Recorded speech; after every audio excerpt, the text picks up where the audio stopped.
Well guys, obviously a gun is a pretty important part of concealed carry, but there's other supplemental gear that we can keep with us that can really help us out whether or not we go to our gun or not.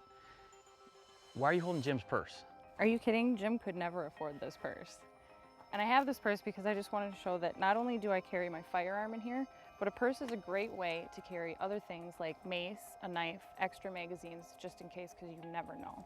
Sure, and you just probably have to give some thought as to how you pack your purse so you don't draw lipstick or eyeliner instead of pepper spray or a firearm. Absolutely. You're pretty good at that, right, Jim? All right, well, in addition to a gun, I always carry a spare mag because whatever can go wrong will go wrong. But both of us usually carry a pocket knife too. And I've never used mine as a weapon, although I could, but it's a good tool to have with you. Yeah, and you know, a knife could be a weapon. You might not even have time or ability to open the blade like that, but you can use a knife even in its closed form as a pretty good striking implement. He always wants to hit one of us in the face. You notice that? So, but in addition to a knife, I think you have a tactical flashlight on you somewhere. I do have a flashlight with me. This actually, I normally keep inside my vehicle because a lot of us spend a lot of time in our cars. And so in addition to having a flashlight in my vehicle, because you know, whatever can go wrong will go wrong, you might find yourself in a bad place with a flat or whatever, I keep a multi-tool there. And actually, because this is bouncing around in my glove compartment a lot, I unscrew the tail cap so that it won't accidentally activate. But you know what?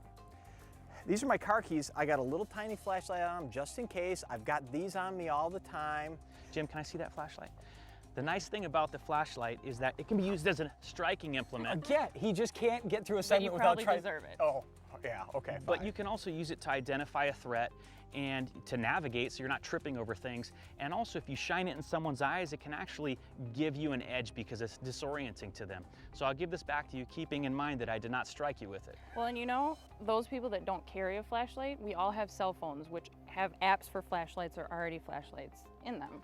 And then we could also use the phone after the situation's over to summon aid. Hopefully it's saying, hey, this guy attacked me and I beat him up, rather than come help me, but either way, you got the phone to summon aid. And I think the thing to think about is, you know, gun, knife, spare mag, you've always got other stuff with you that could really be useful.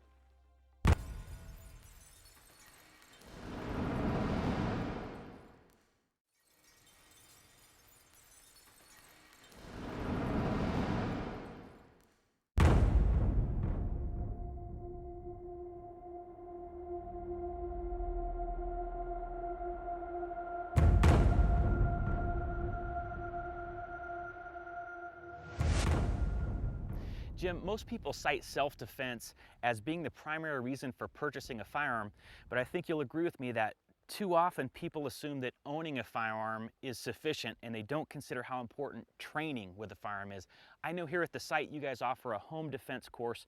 What advice can you give our viewers on being able to protect themselves and their family with a firearm? Yeah, good point, Rich. You know, it's really essential just because one owns a firearm that you seek training to enhance your capability. After all, when it comes to high stress situations like a home invasion, it's really, you have to be able to mentally transition and almost muscle memory, go back to the initial training or the last training you had. So with no formal training, you don't even have a plan A. All you're doing is guessing what to do in a high pressure situation and a life-threatening situation also. Well, this course that you guys teach, how long is that? It's a 3-day course. So first 2 days we take individuals from the basic handgun skills to, you know, starting to transition in the tactical skills into actual home invasion scenarios using non-lethal UKM. It's about as realistic as an average person can get. Exactly. We're dealing with actual role players. And so you actually try to get them also into the right mindset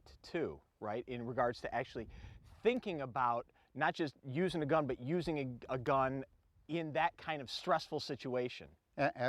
Exactly right, Jim. You know, we put them in that situation and we also encourage them to think about other things. What are you doing when you're talking to 911 dispatch? What do you do if you have your grandkids or your kids in the home? What are your priorities? Having a plan.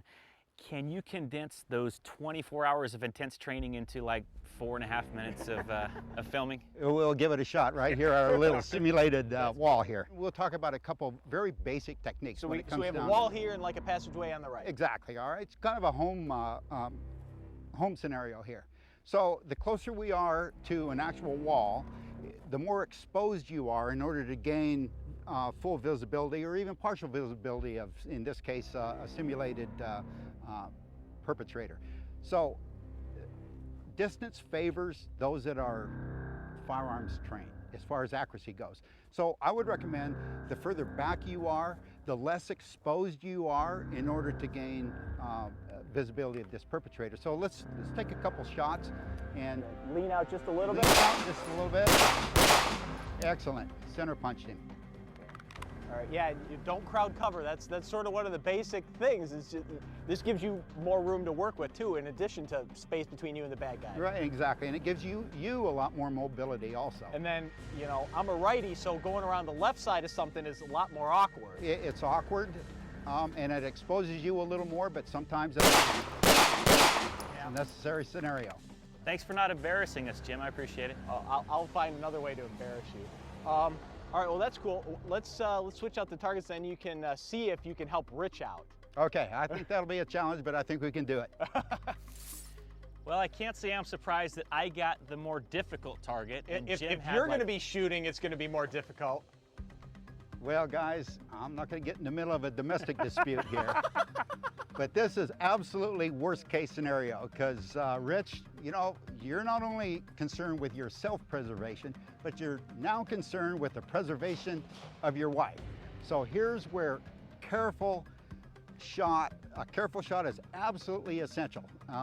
Bear in mind, a slow hit is better than a fast miss, especially Exactly. if you're missing into your loved one. It's tough. I mean, it's almost as though he has as much to shoot as I have for him to shoot if I use the cover correctly. That's exactly right. Well, let me show Jim how this works here. You got to actually get the front sight and press. And you know, that's a little high, a little higher than I might have liked, but the thing is, I didn't hit the hostage. That's exactly And, right. That would probably get the job done. Yep. I may have to come at it from this angle. And one technique that I have learned, Jim, and you could give me your take on this, is to kind of keep this elbow in, and it makes you have kind of an unusual cant here. But that's that okay. that was pretty close to her that time.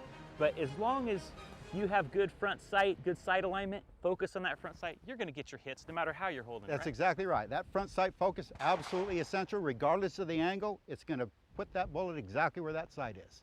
You know, Jim, knowing your super secret Navy SEAL background, I was expecting some super secret Navy SEAL techniques, but basically, you guys just do the standard techniques because the basics are the basics. You just practice them until they become second nature. That's exactly right, Jim. So there is no reinventing the wheel when it comes to techniques that actually work. Jim, I thought you said you were going to teach me that SEAL technique on the break. I am, Rich, but you know, that's for the advanced course.